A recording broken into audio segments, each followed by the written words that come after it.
Psalms 58:1 through 60:12. A devotional focus verse. Deliver me from mine enemies, O my God. Defend me from them that rise up against me. Deliver me from the workers of iniquity, and save me from bloody men. Psalm 59:1 and 2. John G. Paton, 1824 to 1907, was a Scottish missionary. In 1858, he and his young wife sailed to Tanna, an island in the New Hebrides that was inhabited by cannibals. Surrounded by violence and fierce opposition to his message, Paton found in God the antidote to fear. He had a deep assurance that his life would be preserved until his work on earth was accomplished. One night around 10 o'clock, Paton's faithful little dog, Clutha, jumped on him and woke him up. Looking out the window, he saw that the mission house was surrounded by cannibals, some with blazing torches and the rest armed with various weapons. As he watched, they set fire to the nearby church and the reed fence which connected the church to their dwelling. Paton realized that in a matter of moments their house too would be in flames.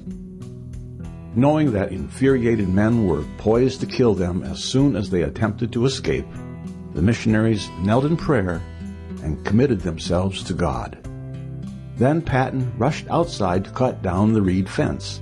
Instantly, he was surrounded by a company of savages who raised their clubs and screamed, "Kill him! Kill him!" At that very moment, a roaring sound came from the south and a fierce wind began to blow.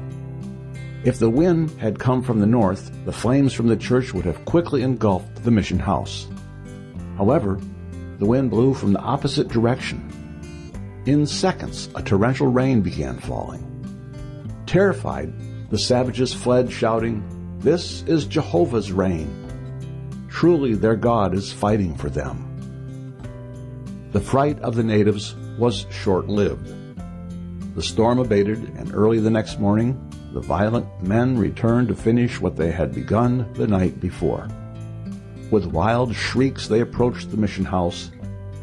God was still on the scene, though, and suddenly amid the rising crescendo of threatening shrieks, the missionaries heard the natives yell, "Sail O! Sail O!"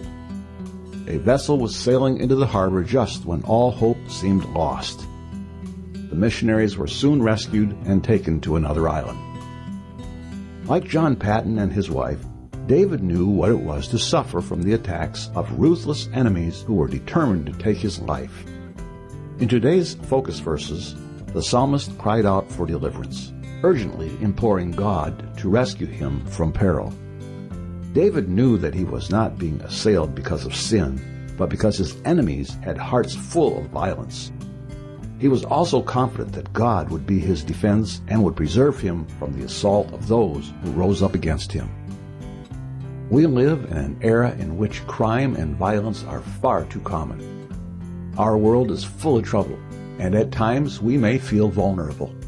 However, like John Paton and the psalmist David, we can depend upon God for protection and deliverance. We have the assurance of his word that he never forsakes his own. Background information. Psalm 58. Psalm 58 is classified as an imprecatory psalm. Psalms that invoke judgment, calamity, or curses upon one's enemies or the enemies of God, primarily due to the sevenfold denunciation of unjust judges found in verses 6 through 9. David's bold and indignant outcry against judicial corruption was not based upon wrong done to him personally, but upon the fact that those with governing authority were failing to administer justice to the people or serve righteously. The psalm includes a call for a public demonstration of God's righteous judgment. The words Altaskith and Miktam of David could be translated, "Destroy not," and "a golden psalm of David." The setting for this psalm is not identified, but Bible scholars suggest that it relates to some event which occurred during the time of Absalom's rebellion. While the opening verse addresses the congregation, the psalmist was alluding to unjust judges. The word congregation could also be translated silent ones, and may have initially meant gods or mighty ones. The sons of men, mentioned in verse 1, was another way of referring to human beings. David identified the evildoers as those who purported to speak and judge righteously, while devising wicked plots in their hearts and following through with wicked actions. In verses 6 through 9, David revealed the depth of his contempt for the judges in a series of imprecations against them which are presented in vivid, figurative language. The request for God to break their teeth, verse 6, was a plea for God to render the wicked judiciary powerless. He continued to call for the wrath of God to be poured out upon them in 6 further depictions of God's righteous intervention. The phrase, "before your pots can feel the thorns," meant that judgment would be poured out before the evildoers could kindle a fire of green wood beneath their celebratory meal. The psalmist concluded with an affirmation that the righteous will rejoice when divine justice prevails and the wicked judges are condemned. Psalm 59. Psalm 59 is the final psalm in a trilogy which bear the same title. To the chief musician, Altashkith, Miktam of David. Classified as a lament, it recounts David's prayer during the incident recorded in 1 Samuel 19:11 through 17, in which King Saul twice sent men to watch his house during the night so they could seize and kill him in the morning. The theme of this psalm, like many others, is a cry for deliverance. In verse 3, the psalmist expressed his confidence that his oppressors were not instruments of divine judgment, as he knew that he had not transgressed against God. The refrain, "God is my defense," verses 9 and 17, points to David's faith, a faith that, though tested, overcame fear. David compared Saul's cohorts to the packs of wild dogs who prowled about eastern cities of that day. The statement that they belch out with their mouth, verse 7, indicated that these evil men poured forth words of venom. The psalmist's unusual request, "Slay them not, lest my people forget," verse 11, meant that David did not want the wicked to be destroyed immediately. He seemingly feared that their quick destruction might allow the people to forget God's judgment. Expressing confidence that God would indeed deliver, David concluded the psalm with a promise to sing of thy power, of thy mercy in the morning, verse 16. Psalm 60. Psalm 60 bears the second longest superscription of all the Psalms. Only that of Psalm 18 is longer. The phrase Shushan Eduth means lily of the testimony and likely refers to a familiar tune to which the psalm was to be sung. As at Miktam, or teaching psalm, the words were intended to be preserved in Israel's memory. Verses 5 through 12 of Psalm 60 are repeated in Psalm 108, 6 through 13. This psalm was written during a time of war. Descriptions in 2 Samuel 8, 13 and 14, 1 Kings 11, 15 and 16, and 1 Chronicles 18, 12 and 13 provide the historical setting. These passages reveal that David wrote this psalm as Israel was invaded from the south by the Edomites while he and his army were fighting in the north against the Ammonites and Syrians. While David felt that the calamity Israel faced was the result of God's displeasure with them, he expressed his desire to rally around God's banner. The fierce battle with the army of Edom, which occurred near the southern end of the Dead Sea, ended with a decisive victory for Israel, and the Edomites never recovered from their defeat. Verses 6 through 8 declare God's intention toward the nations involved in the conflict. Gilead, Manasseh, Ephraim, and Judah, mentioned in verse 7, are the areas that together comprised the nation of Israel.